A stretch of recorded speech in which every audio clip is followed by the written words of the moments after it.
and together we win, that is.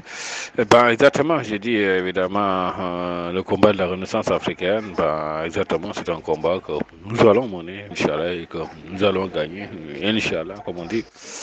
Voilà, parce qu'évidemment, je te dis, hein, la Renaissance africaine, le contexte dans lequel il a été lancé, évidemment, je veux dire, ben, après l'emprisonnement de Mandela depuis d'un quart de siècle de sa vie, évidemment, l'Afrique du Sud a retrouvé sa liberté, je veux dire, son indépendance, voilà, et que les peuples sud-africains, évidemment, se sont libérés, je veux dire, de l'oppression, de la domination, de l'apartheid. Donc voilà.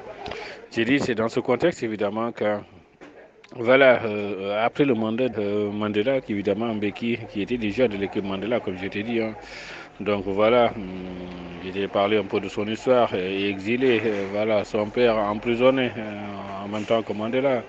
Donc voilà, pour te dire, évidemment, c'est évidemment dans ce contexte, je veux dire, du refus de la domination, du refus de l'oppression, du refus de l'humiliation, du refus, évidemment, qu'on nous enlève, évidemment, les perspectives que nous nous définissons pour notre continent, que voilà, la Renaissance a été née.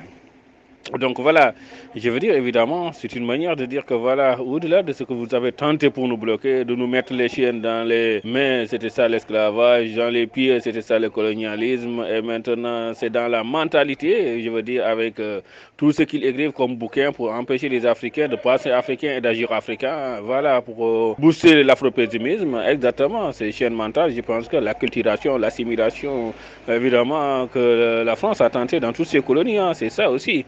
Voilà, quand elle part, évidemment, les chaînes mentales empêcheront les Africains de penser et d'agir africains et de faire ce qu'il faut faire. Mais toutes ces chaînes mentales doivent être brisées. Exactement, c'est ce que Mbeki a dit et Inch'Allah, c'est ce que nous allons faire. Pour dire qu'évidemment, la Renaissance africaine, comme je l'ai dit, hein, c'est la libre volonté, évidemment, des Africains.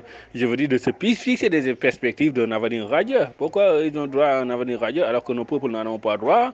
Bon, c'est pas logique, c'est pas normal. Ici, je veux dire, nous sommes sur nos terres, sur la terre de nos ancêtres, comme on dit. Exactement, nous savons ce que veulent nos populations. Ben voilà, offrons-leur l'avenir dont ils rêvent. Je pense que c'est ça aussi. Nos jeunes ont droit à des lendemains meilleurs. Nous ne les condamnons pas à qu'ils fassent l'immigration clandestine, perdent leur vie dans le désert, dans la Méditerranée ou dans l'Atlantique. Mais voilà, offrons-leur voilà, des perspectives radieuses, je veux dire, des perspectives d'avenir sur le continent. C'est bien possible. Et voilà, c'est ce que la Renaissance va faire.